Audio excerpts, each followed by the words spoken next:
오늘 말씀 같이 나누겠습니다. 말씀은 요한복음 2장 1절부터 11절까지 말씀입니다. 제목은 예수님의 첫 표적의 의미입니다. 2장 1절부터 11절까지 말씀 읽겠습니다. 시작. 사흘째 되던 날 갈릴리 가나에 혼례가 있어 예수의 어머니도 거기 계시고 예수와 그 제자들도 혼례의 청함을 받았더니 포도주가 떨어진지라. 예수의 어머니가 예수에게 이르되 저들에게 포도주가 없다 하니 예수께서 이르시되 여자여 나와 무슨 상관이 있나이까 내 때가 아직 이르지 아니하였나이다. 그의 어머니가 하인들에게 이르되 너희에게 무슨 말씀을 하시든지 그대로 하라 하니라. 거기에 유대인의 정결 예식을 따라 두세 통 드는 돌 항아리 6이 놓였는지라. 예수께서 그들에게 이르시되 항아리에 물을 채우라 하신즉 아기까지 채우니 이제는 떠서 연회장에게 갖다 주라 하심에 갖다 주었더니 연회장은 물로 된 포도주를 맛보고도 어디서 났는지 알지 못하되 물 떠온 하인들은 알더라. 연회장이 신랑을 불러 말하되 사람마다 먼저 좋은 포도주를 내고 취한 후에 낮은 것을 내거늘 그대는 지금까지 좋은 포도주를 두었도다 하니라. 예수께서 이 첫 표적을 갈릴리 가나에서 행하여 그의 영광을 나타내심에 제자들이 그를 믿으니라. 아멘. 오늘 2장 1절. 이제 1장은 우리가 이제 요한복음 1장은 예수님의 하나님의 아들 또 예수님의 신성에 대해서 하나님의 아들 하나님이라는 것에 대해서 계속 증거했다면 이제 2장부터 본격적으로 예수님의 공생애의 그 시간들에 대해서 나옵니다. 그 첫 번째가 가나 혼인잔치. 가나라는 것은 갈릴리의 한 지역을 말하는 겁니다. 가나 혼인잔치에서 여기 마지막 11절에 보면 예수께서 이 첫 표적을 갈릴리 가나에서 보이셨다고 증거하고 있습니다. 첫 표적이에요.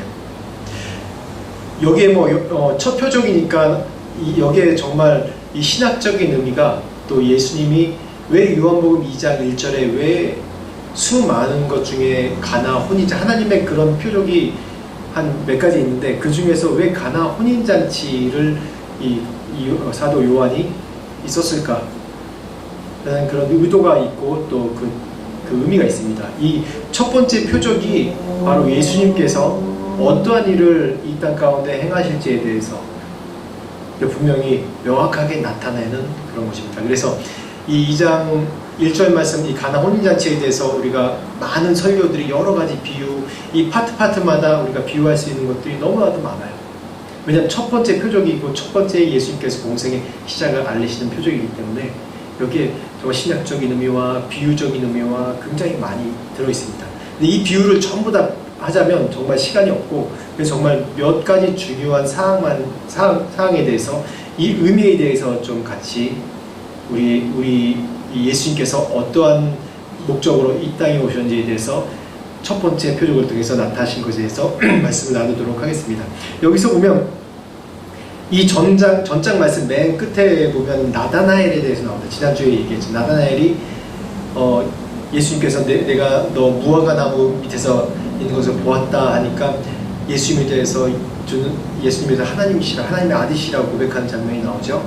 그 다음에 뭐라고 했냐면 네가 나를 무화과 나무 아래에서 보았다고 믿느냐? 이보다 더 큰 일을 보리라 라고 그렇게 예수님께서 축복해 주십니다. 그렇게 선포해 주시죠. 그래서 나다나엘 이 21장 보면 요한복음 21장을 보면 나다나엘이 어디 출신이라는 게 나오거든요. 어디 출신이냐면 이 갈릴리 가나 출신 사람이에요. 그러니까 이 하나 사실로 보면 1장 마지막 절 나다나엘의 그런 고백과 나다나엘의 출신과 2장 1절에 보면 예수님께서 이 첫 시작부터 이 가나에서 행하셨던 것, 이 장소뿐만 아니라 이 혼인잔치에서 그런 기적을 행하셨던 게 굉장히 많은 비유가 있습니다. 개인적으로 보면 이 성경에서는 가나 출신 이 나다나엘을 위해서 일부러 가나에 가셨다 그렇게 말씀은 나와 있지 않지만 우리가 이 말씀의 진행, 이 말씀 그 사람 출신 여러 가지 통해서 하나님께서 얼마나 디테일하시고 우리 개인의 한 사람 한 사람에게 관심이 있으신지에 대해서 우리가 유추해 볼 수 있는 것입니다. 내가 너에게 이것으로 믿느냐? 너보다 더 큰 일을 보리라. 계속해서 예수님의 큰 일을 보지 않습니까? 첫 가나 혼인잔치에서 그 기적, 자기 고향에서 일어난 일을 나다나엘이 모를 것 같아요? 다 알죠. 당장 들었던지 소문을 통해서 다 들었을 겁니다. 다. 이 얘기를. 그래서 예수님의 이런 일, 명확하게 이때 가나 혼인잔치에 참석했던 사람들이 다 자기 주변 사람들인지 지역 사람들이기 때문에 알겠죠, 분명히.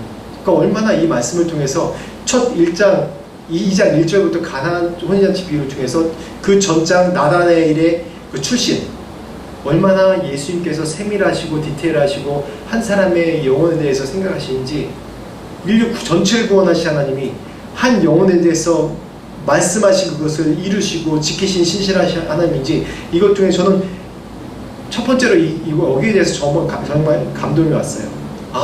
내 인생도 정말 이 전 우주의 이 티끌보다 작은 내 하나의 인생이지만 하나님은 내게 하신 약속, 내게 하신 말씀 신실하게 지키실 하나님이구나라는 것. 저는 이 말씀 준비하면서 이 첫 번째 말씀부터 제가 감동을 받았어요. 이건 제 간증이고요.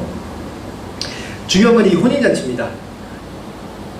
가나 혼인잔치를 왜 예수님께서 선택하셨냐면, 이 말씀 창세기 말씀 첫 번째부터 계시록 끝때까지 말씀이 뭐냐면, 혼인으로 시작해서 혼인으로 끝난다고 해도 정말 과언이 아닐 정도로 예수님은 혼인에 대해서, 이 결혼에 대해서 정말 중요한 의미로, 또한 중요한 비유로 우리에게 말씀하고 계십니다. 창세기 말씀 보면 첫 번째 우리 인류의 시작이 아담과 누구로부터 시작하죠? 하와로부터 시작합니다. 하나님께서 맺어주신 관계죠. 그리고 마지막 계시록은 뭡니까? 계시록은 천국 혼인잔치로부터 끝나는 겁니다. 그러니까 이 혼인이 얼마나 중요한지 우리에게 이게 비유로 계속 말씀하시는데, 그리고 2장 11절 말씀에 예수께서 이것이 첫 표적이라고 얘기하고 있습니다. 이게 기적과 표적의 차이가 있습니다. 기적과 표적의 차이가 있는데, 기적은 정말 이 물이 포도주를 변한 것도 기적이지만, 기적은 많은 기적적인 것, 우리가 기적의 의미를 다 알지 않습니까? 될 수 없는 것들을 되는 것처럼 보이고, 우리가 일상적이지 않은 것들을 일상적인 것들이 일상적이 아닌 정말 놀라운 것들, 그런 것들을 기적이라고 얘기하죠. 근데 표적은 정말 중요한 거예요. 표적은 뭐냐면, 이 성경에 말씀하고 있는 표적은 뭐냐면, 정확하게 이 예수님의 그런 죽으심과 예수님께서 이 땅에 오신 목적에 대해서 나타나시는 그런 기적을 갖고, 또한 표적이라고 정확하게 얘기합니다. 그래서 예수님께서 가나 이 혼인잔치에 대해서 예수님께서 행하신 첫 표적이다라고, 기적의 표적이다라고 정확하게 언급하고 있는 겁니다. 기적과 표적은 다릅니다. 표적은 예수님의 죽으심과 우리 인류 구원에 대해서, 오신 목적에 대해 정확하게 나타나고자 할 때 말하는 게 표적입니다. 다시 얘기하면 표적은 표지판이나 마찬가지예요. 어느 갈 길을 보여주는 거죠. 예수님께서 수많은 일들을 하시지만은 수많은 기적과 이적들이 다 우리 인류를 구원하기 위한 그 증거이고 표적이지만은, 그 중에 정확하게 신학적인 의미로 어떠한 목적인지 정확하게 신학적으로 얘기해 주는 것이 이 표적의 사건입니다. 그래서 2장 1절부터 11절까지 이 가나 혼인잔치 보면 여러 가지 신학적인, 또한 구약에 나타낸 그런 제사의 의미와 그 의미가 어떻게 예수님께서 완벽하게 실현하셨는지에 대해서 우리가 여러 가지로 설명해 볼 수 있습니다. 그래서 1절 말씀부터 같이 보겠습니다. 시작. 사흘째 되던 날 갈릴리 가나에 혼례가 있어 예수의 어머니도 거기 계시고. 네, 이 유대의 혼례는 굉장히 깁니다. 특별히 우리나라도 이제 옛날에 혼례를 치르기 위해서 많이 이제 와야 되니까 하루 만에 다 치르지만, 결국 며칠 동안 그 혼례를 치르는 거나 마찬가지예요. 제가 이 중동 지방, 인도도 같은 중동 영향권이기 때문에, 인도에서도 보면 시골에서 예식을 하면, 결혼 예식을 하면 그냥 하루만 하는 게 아니라 보통 2, 3일은 해요. 아무리 가난한 데라도. 왜냐하면 혼례 예식도 몇 번을 하기도 하지만, 이 혼례 예식의 더 중요한 의미가 잔치예요. 잔치. 그리고 축복해 주는 거예요. 그 결혼식을 통해서 양가 집안이 서로 화목하고 서로 하나가 되고 그런 의미도 있지만 또 내 지인들, 내가 알고 있는 사람들에게로부터 축복받는 의미도 있는 거예요. 근데 이때 당시에는 결혼 혼례에 있어서 그냥 꼭 잘 아는 사람뿐만 아니라 지나가는 행인들도 그냥 동네 사람들 다 초대하는 거예요. 다. 또 신부의 동네 사람들 다 초대하기도 하고 그래서 모든 사람들이 와서 축하해 주는 게 혼례입니다. 근데 이 혼례에 있어서 여기서 예수님 어머니 마리아가 등장하는데 마리아가 초대되었다는 것은 예수님 또한 이 혼인잔치에 또 중요한 그런 역할이 있기 때문에 또 초대됐다고 우리 그 다음 말씀을 통해서도 알 수 있습니다. 2절 3절 말씀 한번 볼까요? 시작. 예수와 그 제자들도 혼례의 청함을 받았더니 포도주가 떨어진지라 예수의 어머니가 예수에게 이르되 저들에게 포도주가 없다 하니. 아멘. 여기서 이 혼례의 가장 중요한 이때 당시 혼례의 가장 잔치의 중요한 것 중에 하나가 이 포도주였습니다. 그때 당시에 이제 얘기로는 신랑은 빠진 한이 있어도 포도주는 빠지면 안 된다는 그런 그 얘기가 있었습니다. 이 포도주는 어떠한 상징이냐면 당시에 기쁨의 상징이기도 하고 또 회복의 상징이기도 하고 또 즐거움의 상징이기도 합니다. 포도주가 여러 의미로 쓰여졌죠. 그래서 이 포도주가 잔치 자리에 가장 중요한 음식 중에 하나였어요. 만약에 이 혼인 잔치에 포도주가 떨어졌다, 그 얘기는 혼인 잔치는 그냥 판이 완전히 깨져버리는 거예요. 심지어는 이 고대 문서에 보면 신부 측 친척들이 신랑 측에서 이 포도주를 준비해야 되는데 이 포도주가 떨어진 걸로 인해서 이 소송했다는 것을 법적으로 소송했다는 그 정도로 이 포도주가 굉장히 큰 의미입니다. 그래서 이 상황이 어떤 상황이냐면 아주 굉장히 절체절명의 위기의 순간이에요. 이 혼인잔치가 잘못하면 뭔가 싸움판으로 바뀔 수도 있고 아니면은 혼인잔치에 축하받은 그런 자리가 아니라 판단받고 아니면 잘못하면 이 모든 것이 깨질 수 있는 이 고대문서의 소송까지 펼쳤다 정도 얘기로 그렇게 심각한 경우로 나오니까 정말 우리가 생각한 혼인잔치에 뭐 음식이 없다 그냥 돌아가라 그런 의미보다 훨씬 더 심각한 그런 상황이었던 것을 우리가 알 수 있습니다. 그런데 여기서 어떤 얘기가 나오냐면 예수님의 어머니 마리아가 예수님에게 이르되 포도주가 없다 그렇게 질문을 합니다. 여기서부터 이 중요한 이 혼인잔치의 중요한 메시지가 여기서부터 나오는 것입니다. 예수님의 어머니 우리가 좀 이제 그 카톨릭 때문에 우리가 마리아에 대해서 좀 부인하는 그런 것들이 많이 있는데 근데 왜 마리아가 예수님께 포도주가 없다라고 그렇게 얘기를 했을까요? 이런 마리아도 이 혼례에 중요한 책임이 있는 사람이에요. 뭐 친척인지 어떤지 정확하게 나와 있지 않지만은 중요한 책무를 맡았던 사람 중에 하나임을 이 말씀 통해서 알 수 있습니다. 근데 왜 예수님께 포도주가 없다고 이렇게 얘기할까요? 우리가 뭐 성모 마리아 그렇게 얘기하기 때문에 기독교에서는 마리아에 대해서 뭐 좀 얘기를 많이 안 하려고 그래요. 근데 우리가 부인할 수 없는 것은 예수님을 낳은 사람이 누굽니까? 마리아지 않습니까? 자기 배에서 낳고 또 예수님이 어떤 과정에서 예수님이 탄생했는지 누구보다도 정확하게 아는 것이 마리아예요. 심지어는 어머니들이 다 기억하고 있는 게 애 낳기 전에 그 뭐죠? 꿈꾸는 거? 태몽을 통해서 태몽을 죽을 때까지 기억을 하고 있어요. 저희 어머니도 돌아가기 전까지 가끔 태몽을 저에게 말씀하시면서 그 태몽을 얘기할 때 뭐라고 얘기하냐면 너는 중요한 사람이다. 너는 중요한 사람이라는 의미죠. 너는 그냥 태어난 것이 아니다. 뭐 태몽을 뭐 과학적 근거는 없지만 태몽을 얘기하면서 그걸 끝까지 기억하면서 너는 중요한 사람이다라고 부모님이 자식에게 얘기할 때 그렇게 격려하고 얘기해 주지 않습니까? 그걸 잊어버릴 수가 없는 거예요. 자기 배로 난 자식을 어떻게 잊어요? 그 자라온 광경도 분명히 봤기 때문에 예수님이 어떠한 특별한 분이라는 것을, 마리아의 자식이고 아들이지만 특별한 분이라는 것을 분명히 마리아는 인식을 하고 있었어요.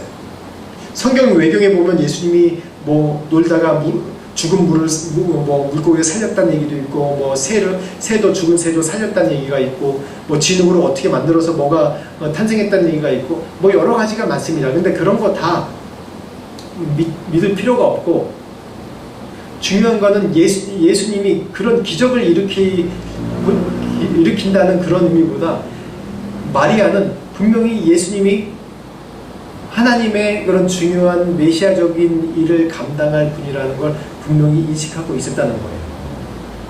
오늘 말씀에 보면 첫 표적이라고 얘기하죠. 첫 기적이라고 얘기했어요.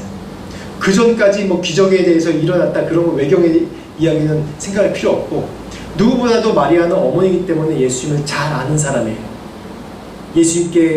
하나님께서 말씀하신 예수님이 어떤 사람이라는 걸 분명히 잘 알았고, 그래서 마리아는 예수님에게 이때가 당신의 때입니까? 라는 이 질문일 수도 있어요. 그리고 인간적으로 보면 예수님이 정말 신실하신 분이셨겠죠. 왜냐하면 자라면서 많은 사람들이 기쁨을 줬다고 그러니까. 그리고 정말 믿을 만한 첫째 아들이었을 거예요. 성경에 여러 가지 이제 증거로 보면 예수님의 아버지 요셉이 좀 일찍 돌아가셨다고 해요. 그렇기 때문에 뭐 가장으로서 그런 일들을 감당하실 수도 있고, 뭐 여러 가지 의미가 있지만은 어쨌든지 이러한 포도주가 없다는 이거 포도주를 어디서 가져올 수 있는 것도 아니거든요. 그때 혼인잔치면 그때 있는 모든 그 지역에 있는 모든 포도주를 다 가져다가 왔을 거예요. 근데 이 마리아는 예수님에 대해서 어떤 분인지 인지하고 있었다는 거예요. 그래서 이때가 당신의 때입니까? 라는 그런 질문으로 예수님께서 포도주가 없다 라고 이 예수님께 얘기한 거예요. 그렇게 믿습니다. 4절 말씀 봅시다. 4절 말씀 같이 읽겠습니다. 시작. 예수께서 이르시되 여자여 나와 무슨 상관이 있나이까? 내 때가 아직 이르지 아니하였나이다. 아멘. 이 말씀을 통해서 사람들이 좀 오해하는 것이 많이 있는데, 어떤 사람은 여자야 그럼 마리아를 이 믿음이 없는 마리아를 무시했다고 이렇게 얘기를 하는 경우가 있습니다. 근데 이 히브리어로 보면 귀나이라는 얘기인데, 이 단어는 이때만 쓰이는 것이 아니라 마지막 예수님께서 승천하시기 전에 제자에게 어머니를 부탁한다 얘기할 때 귀나이라는 얘기를 썼어요. 뭐 그런 걸로 보면 이게 뭐 여자야를 무시하는 의미까지는 쓰지 않았을 겁니다. 다시 이 말을 좀 이 원어적인 의미로 좀 보면, 귀나이라는 얘기는 뭐 귀하, 아니면 뭐 어떤 번역 보면 사랑하는 여인이여, 어떤 번역 보면 이 여인이여라는 단어 자체를 안 쓴 번역도 있어요. 그 얘기는 이 단어 의미가 뭐 여러 가지 복합적인 내용이 있기 때문에 그런데, 이 원어적인 의미를 좀 봐서 제가 이제 이 규칙에 보면 어떻게 보면 뭐 사랑하는 김마리아 여사여 뭐 이렇게 좀 장난 같죠.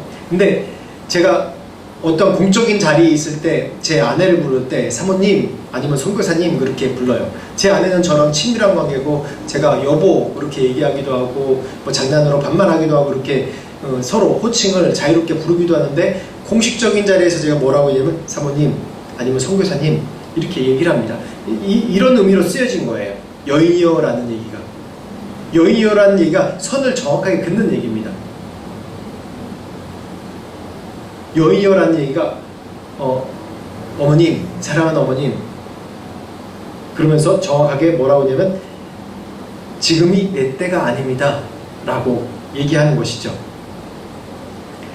즉 이 얘기는 뭐냐면, 예수님 본인도 자신의 신성, 자신의 하나님, 자신의 그런 부르심에 대해서 정확하게 인식하고 계셨고, 그 때에 대해서 얘기한다는 것은 바로 예수께서 십자가의 고난을 받으시고 십자가에 못 박히시고 우리 인류를 구원하실 때 또한 또 더 덧붙여서 얘기하면 예수님께서는 하나님이 말씀하시지 않으면 전혀 움직이지 않으셨어요.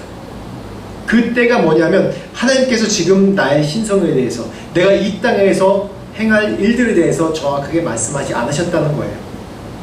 그런데 사람들은 보면 뭔가 어떠한 일이 생겼을 때 그걸 예수님을 해결자로 불려요. 하나님을 해결자로 그렇게 얘기를 해요. 하나님의 때를 나에게 주신 하나님의 때를 내가 결정해요. 하나님 주님의 때는 이때입니다. 주님의 때는 이때에 날 부자로 살게 해주셔야 됩니다. 내가 이때 이런 높은 위치까지 올라야 됩니다. 하나님 내가 교회에 지금 내 개인적으로 얘기하면 지금 시작했는데 이때 하나님께서 20명, 30명, 100명을 보내주셔야 됩니다. 그건 제가 정한 때죠. 하나님은 우리 이 인류 구원의 역사의 섭리 때뿐만 아니라 하나님은 각 개인에게도 하나님의 때를 부여해 주십니다. 제가 1절 첫 번째 말씀드릴 때 갈릴리 가나라는 명칭을 통해서 하나님이 이 나다나엘에게 말씀하신 이 바로 전장 바로 끝절에 말씀하신 내가 이거보다 더 큰 일을 보리라 라고 얘기하셨던 그 일을 첫 번째 표적으로 나다나엘의 고향인 가나에서 그 일을 이루셨어요. 성경엔 정확하게 나다나엘을 위해서 했다고 얘기는 안 하지만 우리 각 개인에게 주시는 하나님의 때가 있습니다. 때가 있어요. 다 달라요. 하나님의 때가 있습니다. 그렇지만 사람이 그 때를 결정할 수 없어요. 근데 사람들은 자꾸 그 때를 내 스스로 결정하려고 해요. 하나님 지금 이때입니다. 지금 이때 나를 구원하셔야 됩니다. 지금 이때 나를 성공해 주셔야 됩니다. 지금 이때 포도주를 만들어 주셔야 됩니다. 마리아로 돌아가 보면 마리아 인간이지 않습니까? 예수님 탄생하기 위한 또 귀중한 또 중요한 사람이지만 그렇기 때문에 마리아조차도 예수님의 때를 알지 못하는 거예요. 알지 못해요. 그래서 지금 포도주가 없습니다 라고 얘기했을 때 예수님께서 뭐라고 얘기하십니까? 사랑하는 어머니, 지금 이 일이 나와 무슨 상관입니까? 내 때가 아직 이르지 않았습니다. 정확하게 아주 냉정하게 손을 딱 긋고 있는 모습입니다. 예수님은 이 이후에 많은 기적과 이적들이 하나님께서 말씀하시고 허락하셔서 그런 일을 이루셨습니다. 또 오병이어의 기적 또 이루시고 또 죽은 자도 살리시고 그런 이적을 계속해서 돌아가기 전까지 끊임없이 이루셨어요. 근데 이때가 시작점이었어요. 이때가. 한번 5절 말씀 보겠습니다. 5절 말씀 시작. 그의 어머니가 하인들에게 이르되 너희에게 무슨 말씀을 하시든지 그대로 하라 하니라. 아멘. 하나님 예수님께서 이 때를 아직 모르기 때문에 이 일이 나랑 상관이 없다. 다음부터 어머니 이런 일 나한테 얘기하지 마세요. 이런 일 나한테 난 때가 아니에요. 아직 이런 일 있으면 얘기하지 마세요. 이렇게 정확하게 선을 긋는 얘기거든요. 근데 마리아는 어떻게 해요?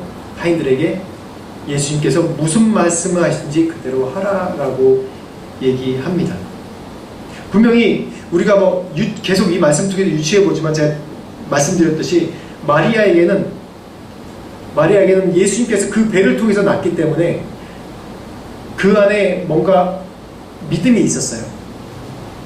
언제 하나님께서 말씀하시기 때문에 이 구속자 주로서 분명히 행하실 때가 있을 것이다 라고 그렇게 믿음이 있었어요.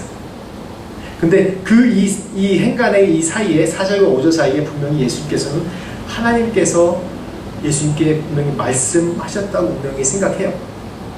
그래서 마리아는 이 하인들에게 명할 수 있는 것은 너희도 생각하지 말고 저분이 무슨 말을 하든지 그대로 해.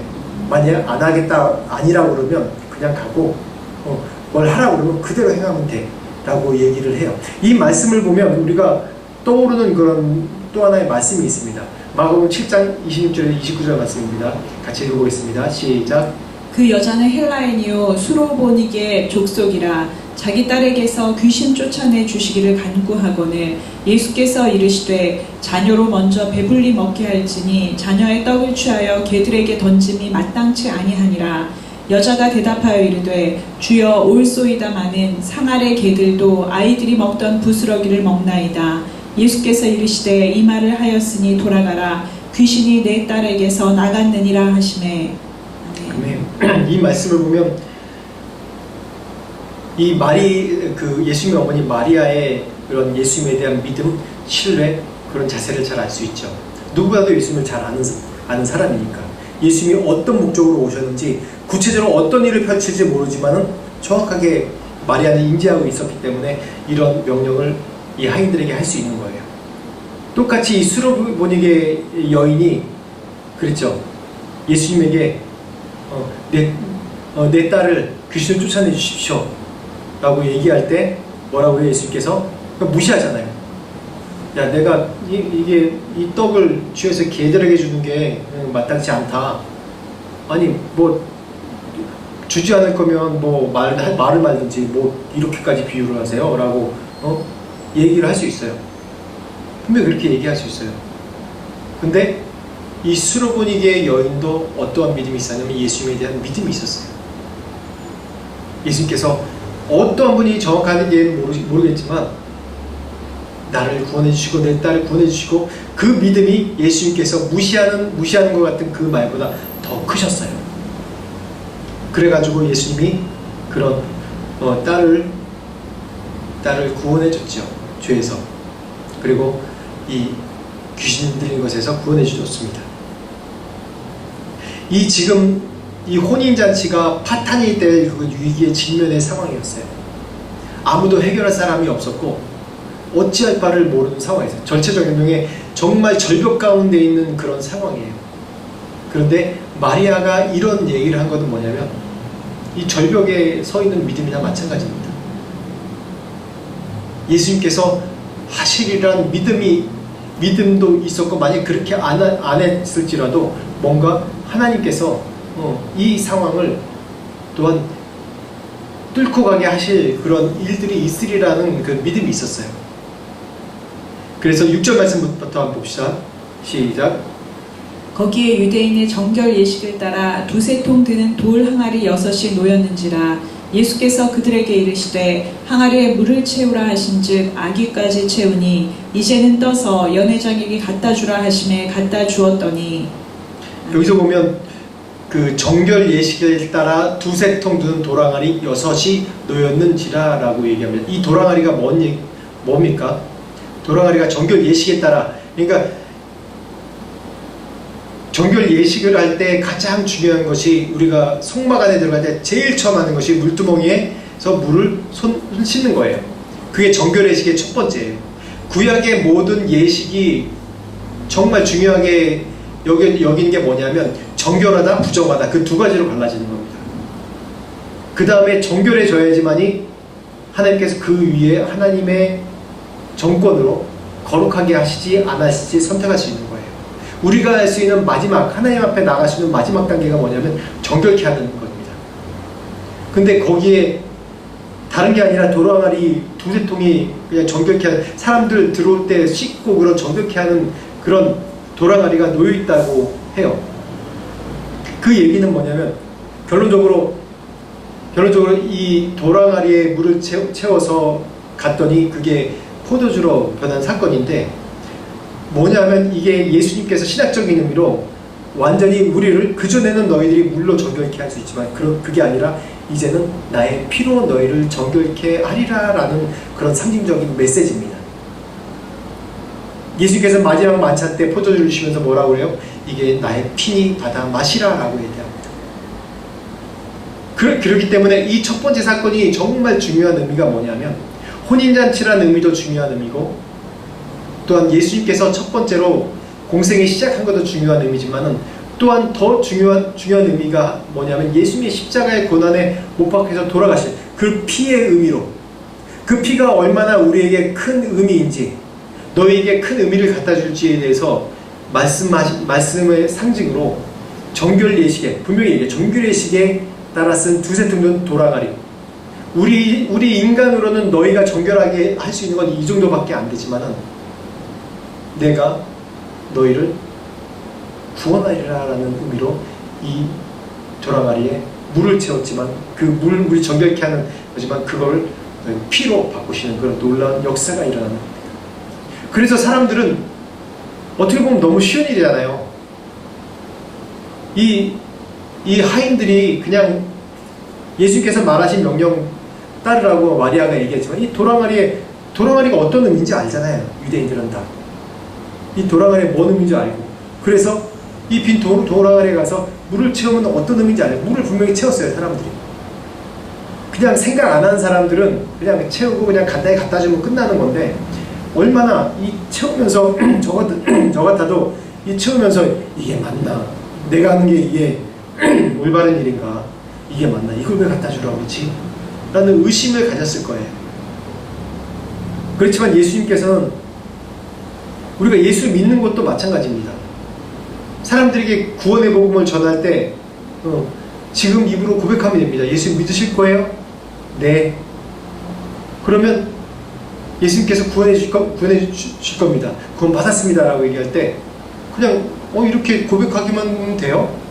예수님만 믿으면 돼요? 그렇게 얘기할 수 있어요. 근데 구원 받는 것은 우리 입으로 고백해서 시작하는 거라고 얘기하지, 그렇다고 구원이 우리 전적으로 모든 것이 다 이루어졌다는 의미가 아니라 그걸 통해서 내가 너에게 구원을 시작하리라는 거예요. 구원의 여정은 우리의 믿음의 고백으로부터 시작해서 여정이 쭉 있습니다. 우리가 믿음의 시험을 이겨야 되고요. 또한 시험 가운데, 사단의 그 시험 가운데 우리가 믿음으로 고백해야 되고요. 여러 가지 일들이 있지만 이 입술의 고백으로부터 시작해서 너희 구원받는 것입니다. 그래서 구원이 너무 쉽다고 생각해요. 그렇기 때문에 예수를 안 믿어요. 예수 믿는 것이 이렇게 쉬운 거면 이상한데? 이 불교나 다른 종교처럼 열심히 고행을 하고 수행을 하고 또 엎드리고 뭐 하고 해야지 이게 정말 믿는 것 같지. 난 죄인이기 때문에 내 짐은 이렇게 많은 것 같은데, 이렇게 죄를 많이 진 사람 같은데 그냥 네 예수님 믿을게요 라는 고백 하나로 내가 구원받을 수 있다? 못 믿는 거예요.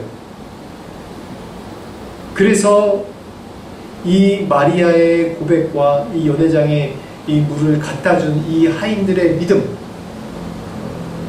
어떻게 보면 생각 없는 믿음이라고 할 수 있지만 이 믿음이 정말 중요한 의미입니다.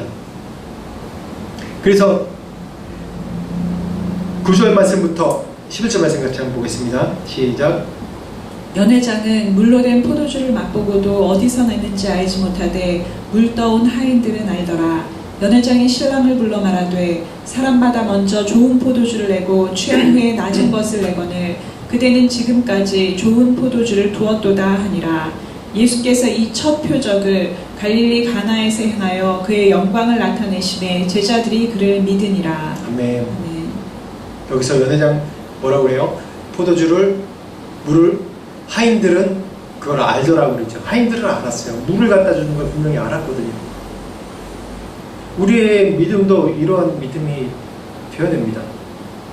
예수 믿는 것 어떻게 보면 생각 없이 사는 것 같지만은 아닙니다. 예수님을 믿기 때문에 이렇게 사는 거예요. 예수님을 믿기 때문에 세상 사람들이 하지 말라는 것도 하는 거고, 예수님을 믿기 때문에 너 왜 그렇게 살아? 라는 그런 비난 속에서 사는 거예요. 그런데 중요한 건 오늘 중요한 이 표적에 대해서 어떠한 의미인지에 대해서 좀 말씀드리려고 해요. 이 일을 아는 건 누구예요? 예수님과 마리아와 누구예요? 이 하인들입니다. 연회장인 사람들은 아무도 몰라요. 그냥 어떻게 이전에 이렇게 별로 그냥 보통인 그런 포도주를 냈는데 어떻게 우리가 다 취한 후에 훨씬 더 좋은 것을 그런 내냐? 최상품으로 내냐? 그러면서 더 기뻐하고 즐거워합니다. 예수님께서는 이미 이 땅에 십자가에 못 박혀 돌아가셨습니다. 구원하셨어요. 그 구원하셨기 때문에 지금 우리가 이 땅에 살아가고 있는 겁니다. 사람들은 예수님께서 돌아가셨다는 사실을 모르는 사람도 있어요. 그 구원의 의미에 대해서 그냥 잊어버리고 사는 사람도 있어요. 내가 예수를 믿고 교회에 나오는 사람이지만은 여전히 내가 내 죄 가운데 내가 즐기는 것, 내가 원하는 것, 하고 싶은 것 하고 살아도 지금 별일 나타나지 않으니까 그렇게 사는 사람도 있어요. 예수를 믿지 않지만 그냥 교회는 다 있고 예수님 역사적으로 살아계신 분인 거 믿어. 근데 내가 지금 사랑하는 것 잘 살아가고 있는데 예수님을 내가 왜 믿어? 어떤 사람은 고난 가운데 있어도 예수님 안 믿는 사람도 있어요. 그렇지만 역사적으로 변하지 않는 사실은 그런 사람들이 많을지라도, 그렇다 할지라도 그렇지 않을지라도 예수님께서는 이미 우리를 위해서 십자가에 돌아가시고 십자가에 돌아가심으로 우리 인류를 구원할 장을 마련해 주셨고, 한 가지 예수 그리스도를 믿음으로 구원할 수 있는, 구원받는다는 그런 오직 유일한 길을 우리에게 모든 사람들에게 그 귀한 선물을 우리에게 주신 겁니다. 근데 여전히 사람들은 그 의미를 모르고 살아가는 사람들이 많아요. 한번 제가 이게 2003년도에 만들어진 영화인데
예수님께서는 이 가나 혼인잔치에 제가 깨달은 정말 중요한 의미는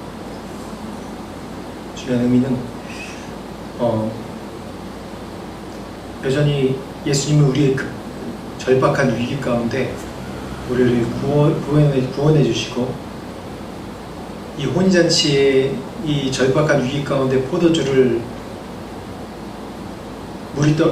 떨어졌을 때 포도주를 붓고 마셨던 것처럼 이 사람들은 알지 못해요. 자기의 삶을 즐기고 자기가 살았던 삶을 살고 있습니다.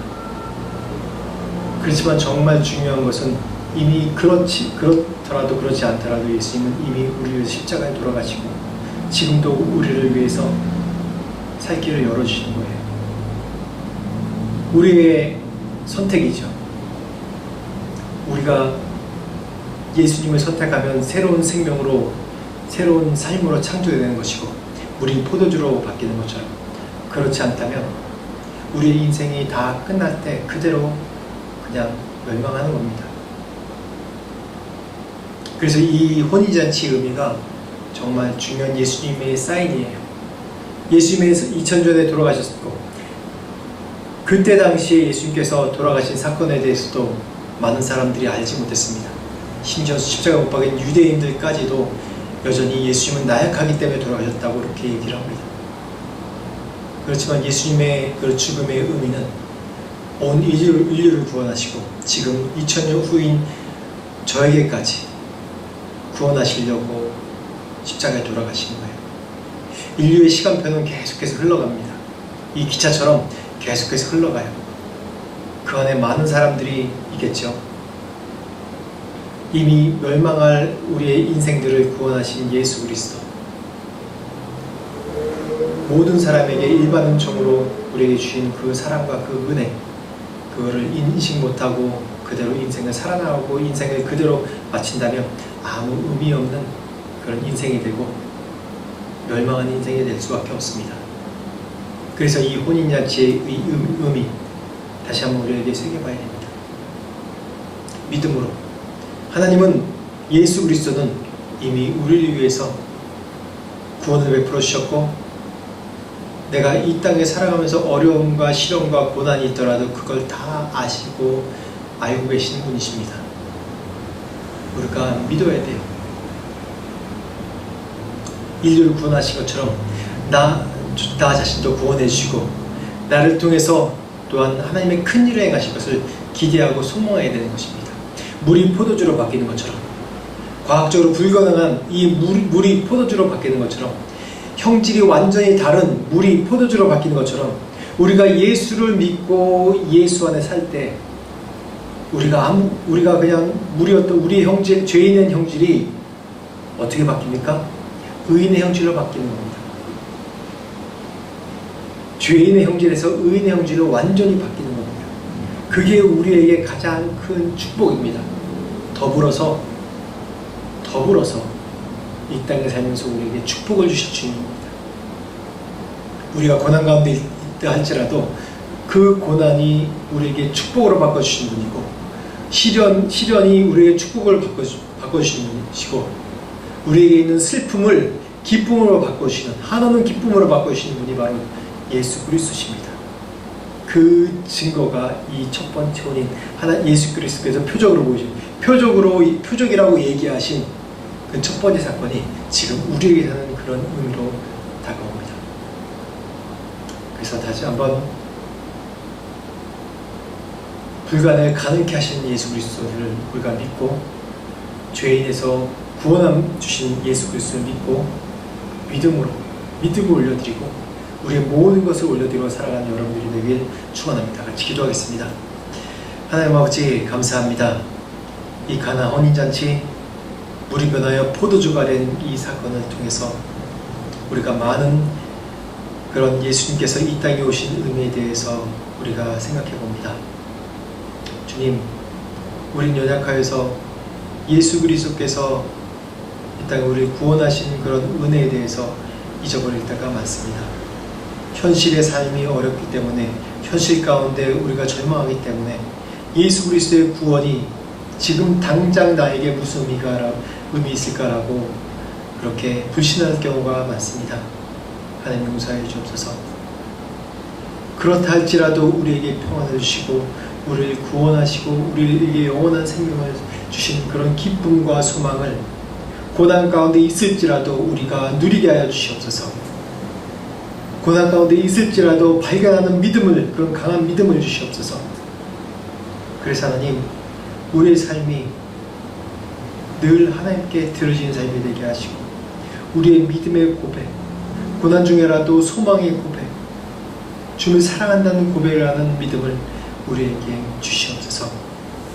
지금 우리 주 예수 그리스도의 은혜와 하나님 아버지의 무한하신 사랑과 성령님의 감화 감동 역사하심이 물이 변하여 포도주가 되게 하시는 그런 불가능에서 기적을 만드시는 예수 그리스도, 죄인에서 의롭게 하신 그런 예수 그리스도의 그런 기적을 믿고 따르는 모든 자들에게 지금부터 영원토록 함께 하시기를 간절히 축원하옵나이다.